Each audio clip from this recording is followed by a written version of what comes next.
मित्रांनो, मुळात कुटुंब व्यवस्थेचा पाया ज्या शब्दापासून सुरू होतो तो शब्द म्हणजे नारी, स्त्री. मग या स्त्रीचा अगदी पूर्वीपासून चालत आलेल्या खडतर आणि संघर्षमय आयुष्याचा प्रवास आज 21व्या शतकापर्यंत येऊन पोहोचला, तेव्हा आजच्या स्त्रीची स्थिती आणि तिच्या सभोवतालची परिस्थिती यावर थोडक्यात प्रकाश टाकण्याकरिता आपणासमक्ष उभी आहे. नमस्कार, मी ऐश्वर्या नवनाथ तनपुरे. अर्थातच विषय मांडतीये 21व्या शतकातील स्त्री. खरं तर 21व्या शतकातील स्त्री असं म्हटल्याबरोबर आजच्या स्त्रीचं धाडस, धैर्य आणि शौर्य आठवतं. कित्येक संकटांना हुलकावण्यात देत तिनं आकाशाला गवसणी घातल्याचं दिसतं. अखंड परिश्रमांनी प्रत्येक क्षेत्रात तिनं स्वतःचं सिद्ध केलेलं अस्तित्व समोर येतं आणि समोर येतात स्त्रीत्वाचे विविध पैलू दाखवणारी अनेक उदाहरणं.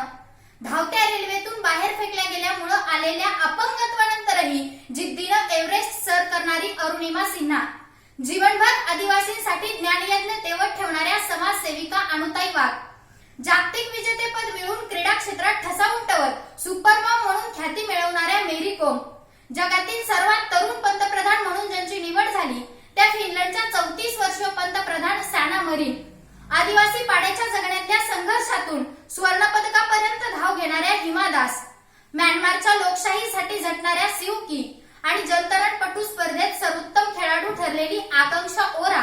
याही पुढे जाऊन सांगायचं झालं तर काळाच्या ओघात दुर्लक्षित राहिलेलं किंवा पुरुष प्रधान संस्कृतीनं जाणीवपूर्वक दुर्लक्षित ठेवलेलं शेती क्षेत्रातील 84% महिलांचं योगदान, कोणत्याही आंतरराष्ट्रीय सीड कंपन्यांकडे उपलब्ध नाही अशा सर्व प्रकारचं जुनं व गावठी बी बियाणं जतन करत सीड मदर म्हणून ओळखल्या जाणाऱ्या पद्मश्री आणि नारी शक्ती पुरस्काराच्या मानकरी ठरलेल्या अहमदनगर जिल्ह्यातील कोंभाळणे गावच्या रहिवासी राहीबाई पोपरे आणि नुकताच जाहीर झालेला मेनिन खाकी हा सन्मान मिळवणाऱ्या नावाप्रमाणेच तेजस्वी व्यक्तिमत्व साताऱ्याच्या पोलीस अधीक्षक तेजस्वी सातपुते मॅडम अशा कित्येक उदाहरणांमधून समाजाला स्त्री संघर्षाचा विस्तारवादी वारसा बहाल करत 21व्या शतकातल्या स्त्रीनं घेतलेली गरुड झेप ही मान उंचवणारी आणि डोळे दिपवणारीच.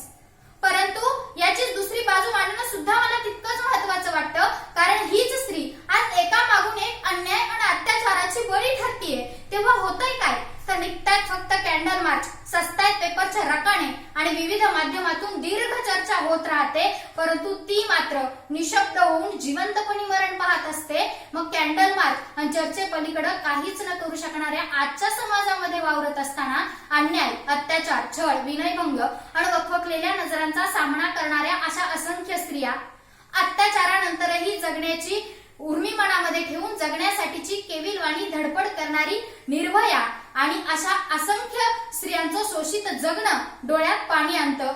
म्हणजे एकीकडे स्त्री संघर्षाच्या यशोगाथा तर दुसरीकडे स्त्री वेदनेच्या कथा व्यथा उभ्या राहतात.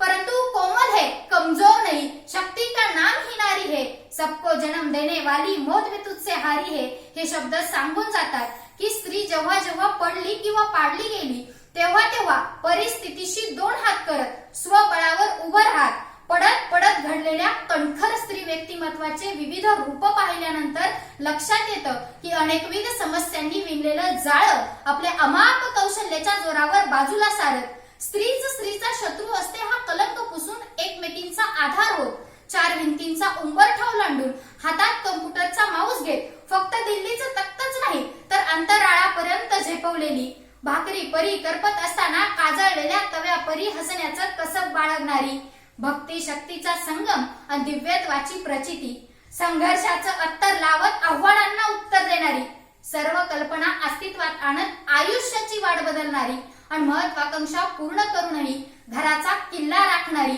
यशस्वी किल्लेदार आहे 21व्या शतकातली स्त्री.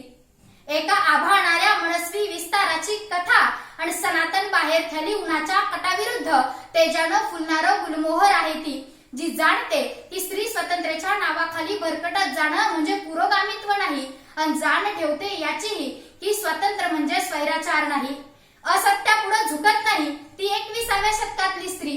कुणीही वाजवावा असा तबला नाही आणि अबलाही नाही तर सबला आहे ती, माऊली आहे ती, सावली आहे ती, कुणीही खेळवावी अशी कळसूत्री बाहुली नाही. न्यायाची चाळ आणि अन्यायाची चीड जला झुगारून साऱ्या अनिष्ट रूढी आणि परंपरांना उजळून टाकेल दिशादाही 21व्या शतकातली स्त्री ही 21व्या शतकातली स्त्री. मनपूर्वक धन्यवाद.